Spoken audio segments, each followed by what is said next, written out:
सेवकों ने दिखलाया था अपना टैलेंट, राम लला की कसम निभा दी, देखो 100% बन गया मंदिर परमानेंट बन गया। राम विरोधी जितने नेता हैं मेंटल पेशेंट, ट्रीटमेंट उनका करना है, देकर अभी करंट बन गया मंदिर परमानेंट। और आखिरी दो पंक्तियां, अयोध्या की आवाज मथुरा तक पहुंचे, ज्ञान वापी तक पहुंचे, संभल तक पहुंचे। आखिरी दो पंक्तियां सुनाता हूं, फिर एक कविता जो जरूरी मेरे मिशन की कविता है वो सुनाऊंगा, सुन लीजिएगा, लेकिन साथ में स्वर मिला लीजिएगा। और अब तक जो मैंने पढ़ा है उसके लिए तालियां इकट्ठी मांगूंगा, फिर जो पढ़ूंगा उसके लिए तालियां नहीं मांगूंगा, समर्थन मांगूंगा। तो सुनना। बन गया मंदिर परमानेंट, ज्ञान वापी में पूजा होगी, आया है जजमेंट। वो वाली पूजा नहीं, ज्ञान वापी में पूजा होगी, आया है जजमेंट। ज्ञान वापी में आया है जजमेंट। मथुरा के भी जमा हो गए, कोर्ट में डॉक्यूमेंट बन गया मंदिर परमानेंट बन गया। बोलिएगा दोनों हाथ आगे, जय जय श्री राम, जय जय श्री राम, जय जय श्री राम। एक मेरे मिशन की कविता सुन लीजिएगा, जो इस समय सर्वाधिक आवश्यकता है।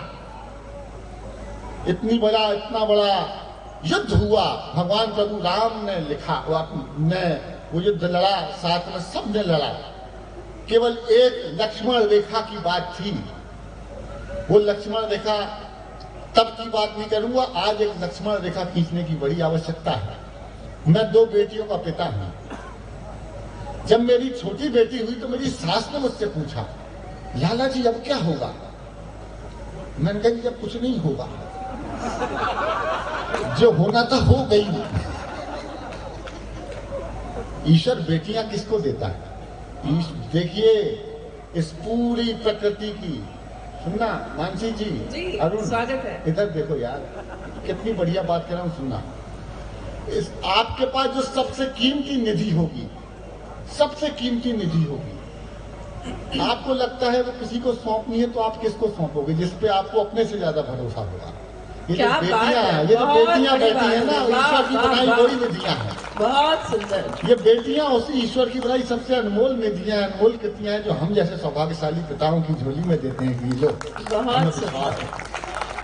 और जब समाज में कुछ ऐसी गंदगी आने लगती है, और बच्चे तो बच्चे, उनको पता नहीं है। मैं बात कर रहा हूँ रील संस्कृति की। ये जो हमारे हाथों में मोबाइल आ गए हैं, उनको हमने मोबाइल पकड़ा दिए हैं। ये देश वीरांगनाओं का देश रहा है।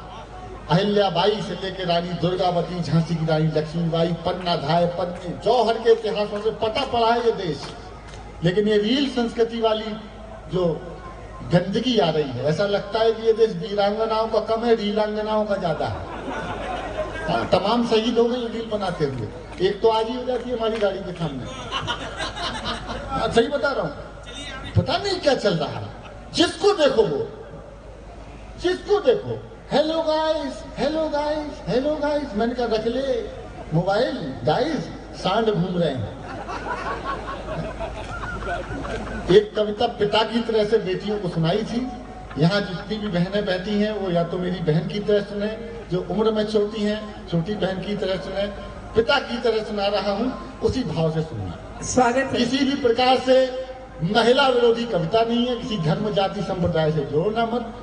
जो कुरीति चल रही है, जो गंदगी चल रही है, उसके खिलाफ कभी खड़े होकर अगर अयोध्या में आवाज नहीं उठाएगा तो सब कुछ हो सकता है, कभी नहीं हो सकता है। इसलिए ईमानदारी से कविता पढ़ रहा हूँ। एक बार जितने लोग बैठे सबका समर्थन 100% चाहिए, तो मैं 100% मन से कविता पढ़ूंगा। सुन कि पापा ने हैप्पी बर्थडे पर मोबाइल मंगवाया था, पापा ने हैप्पी बर्थडे पर मोबाइल मंगवाया था, ऑनलाइन हो गई पढ़ाई किस्तों पर दिलवाया था।